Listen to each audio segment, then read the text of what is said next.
नमस्कार. प्रादेशिक हवामान केंद्र नागपूरमध्ये आपलं स्वागत आहे. विदर्भासाठी दैनिक हवामान माहिती. सुरुवातीला सिनॉप्टिक माहिती बघू.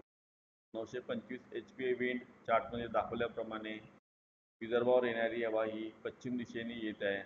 तसंच मान्सून ट्रफ हे उत्तर हिमालयावर गेलेला दिसत आहे.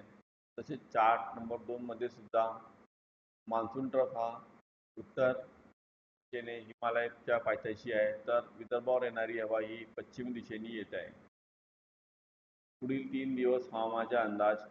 पहिल्या दिवशी 11 जुलैला विदर्भामध्ये वर्धा, नागपूर, भंडारा, गोंदिया, चंद्रपूर आणि गडचिरोली जिल्ह्यात बहुधा सर्वत्र ठिकाणी पावसाची शक्यता आहे.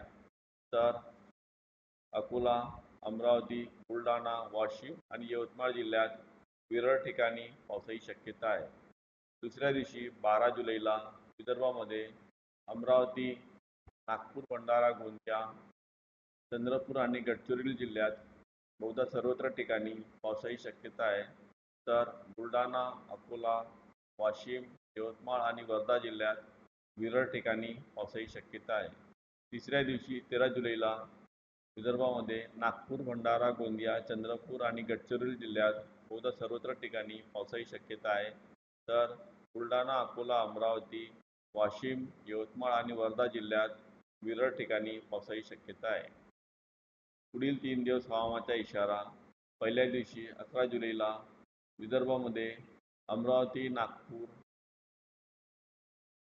भंडारा, गोंदिया आणि चंद्रपूर जिल्ह्यात विजांचा कडकडाट होऊन पाऊस पडण्याची शक्यता आहे. तर बाकी जिल्ह्यांमध्ये कोणती पण चेतावणी देण्यात आलेली नाही. दुसऱ्या दिवशी 12 जुलैला अमरावती, वर्धा, नागपूर, भंडारा, गोंदिया, चंद्रपूर आणि गडचिरोली जिल्ह्यात विजांच्या कडकडाटासोबत पाऊस पडण्याची शक्यता आहे. तर बाकी जिल्ह्यांमध्ये चेतावणी देण्यात आलेली नाही. तिसऱ्या दिवशी 13 जुलैला विदर्भामध्ये चंद्रपूर जिल्ह्यात मुसळधार पावसाची शक्यता आहे. तर सर्व जिल्ह्यांमध्ये विजांच्या कडकडाटासोबत पाऊस पडण्याची शक्यता आहे. स्थानिक शहर हवामानाचा अंदाज सविस्तरपणे चार्टमध्ये दिलेला आहे.